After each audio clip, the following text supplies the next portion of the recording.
Nakon što smo napokon posadili naše biljke u vrt, mislili smo da ćemo sada samo pratiti njihov razvoj, ponekad zalijevati i to je to.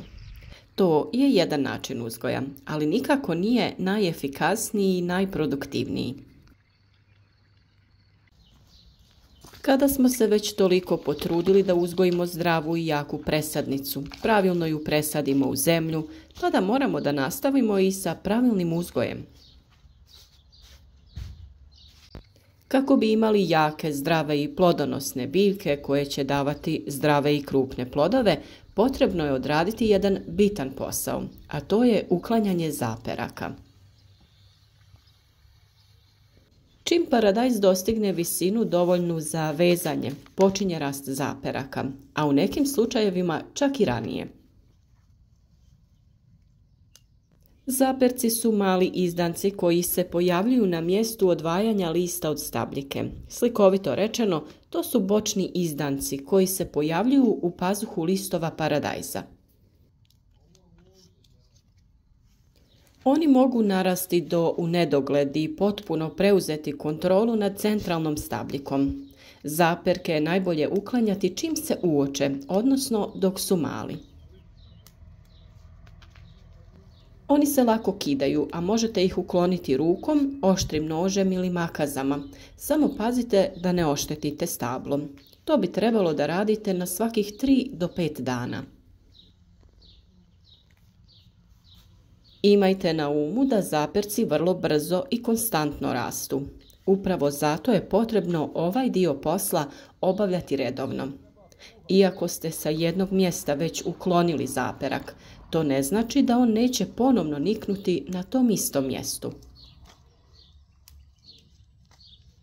Ukoliko se ne uklanjaju, od stabljike paradajza naprave žbun sa mnogo malih grana, od kojih svaka ima svoje plodove. Mnogi vrtlari ne zakidaju zaperke, vjerujući da će ukoliko ostave veliku količinu bočnih izdanaka dobiti i više plodova, ili da oni jednostavno neće smetati biljci ako i ostanu na njoj. Ali ti plodovi su onda veoma sitni i često neupotrebljivi, jer biljka ne može kvalitetno da hrani toliko mnogo izdanaka. Na sredini životnog ciklusa paradajza možda ih više nećete sretati na donjem dijelu koji je tada veoma čvrst i zadebljao, ali će se sigurno pojavljivati u višim dijelovima biljke. Kako bismo imali veće plodove paradajza, važno je otkidati zaperke na stabljici, a oni se uklanjaju iz nekoliko razloga. Naime, kada bismo pustili biljku da se slobodno razvija, poprimila bi grmolik izgled čiji se listovi mrse. To uzrokuje slabiju prozračnost, a tada postoji i opasnost od razvoja gljivičnih oboljenja. Biljka kojoj dopustite da joj slobodno rastu zaperci daje manje plodove slabije kvalitete.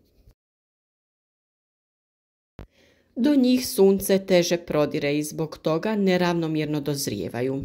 Također, biljka ne može kvalitetno hraniti toliko malih izdanaka. Da bi se spriječilo da do toga dođe, zaperci se otkidaju dok su još uvijek mali, to jest ne veći od 5 do 8 cm, i to najmanje jednom sedmično. Svakako ih treba otkinuti prije nego što se na njemu nije razvio cvijet. Ako vam je neki zaperak promaknuo i narastao, više ga nemojte trgati, nego mu samo otkinite vrh. Na taj ćete način spriječiti njegov daljnji razvoj. Trganje velikih zaperaka ostavlja veće otvorene rane na stabljici, te su one onda podložnije razvoju bolesti. Prilikom obavljanja ovog dijela posla možete također da odstranite sve donje listove koji su u doticaju sa zemljom, jer će oni najprije nastradati i požutjeti. Nijedan list ne bi smio biti u dodiru sa tlom ili malč folijom. Na taj način ćete spriječiti rani razvoj bolesti. Laganim pokretom u stranu otkinite stare listove kao i zaperke. Na taj način ćete načiniti najmanje štete na stabiljci biljke. Ostale listove nemojte dirati jer postoji vrijeme kada se taj posao treba obaviti i o tome ćemo posebno govoriti. Nakon zakidanja tretirajte stabljike prihranom u vidu vode u kojoj je bila potopljena kopriva, gavez, maslačak ili djetelina. Može se dodati i mlijeko sa sodom bikarbonom zbog dezinfekcije, jer kada se kidaju zaperci i listovi, dolazi do oštećenja stabljike i prodora patogena u biljku.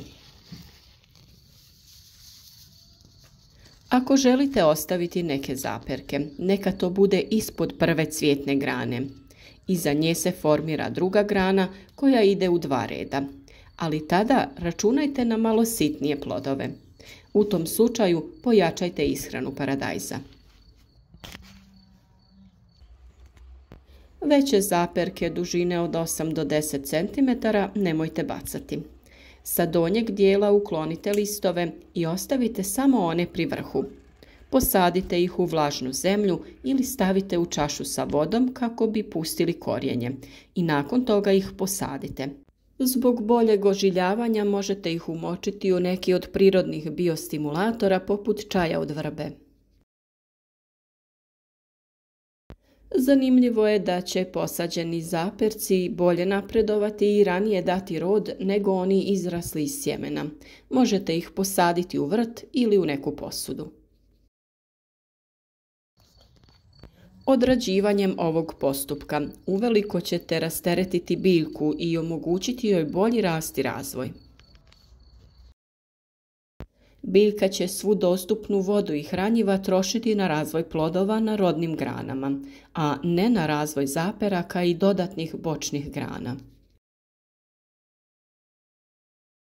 S druge strane, na niskim sortama paradajza prisutni su zaperci, ali oni ne utječu na proizvodnju, pa se skidaju samo ispod prve rodne grane radi bolje prozračnosti same biljke. Visoke sorte mogu se uzgajati na jedno stablo, čime se postiže ranije dozrijevanje i krupniji plodovi, ali i na 2, kada je dozrijevanje kasnije, plodovi sitniji, ali ukupan prinos veći. Pri uzgoju na 2 stabla potrebno je ostaviti prvi zaperak ispod prve rodne grane, a ukoliko se želi 3. stablo, najčešće kod poluvisokih sorti, onda se ostavlja prvi zaperak iznad prve rodne grane. Jedan dodatni savjet za kraj je to da je najbolje da koristite rukavice dok obavljate ovaj posao, jer stabljike paradajza boje našu kožu, koja se mora i više puta prati dok sav zeleni pigment ne izađe iz nje. Malčiranje zemljišta tokom proizvodnje paradajza često se primjenjuje kako na otvorenom, tako i u zaštićenom prostoru, daje veoma dobre rezultate. U tu svrhu koristi se organski i anorganski malč. Organski malč podrazumijeva nastiranje zemljišta slamom, kompostom, piljevinom, dok u anorganski spadaju folije u boji i agrotekstil. Obje vrste malča dovode do povećanja temperature zemljišta, sprječavanja rasta korova, smanjenja broja zalijevanja, čime se postižu povoljni mikroklimatski uslovi, a time i bolji porast biljke, ranija berba i veći prinosi. O temi malčiranja imate poseban video o vrstama malča te svim prednostima ovakvog načina uzgoja biljaka. Sve ove uklonjene zaperke možete iskoristiti kako bi napravili prirodno hranjivo i insekticid, no to je tema za poseban video koji će uskoro biti na našem kanalu.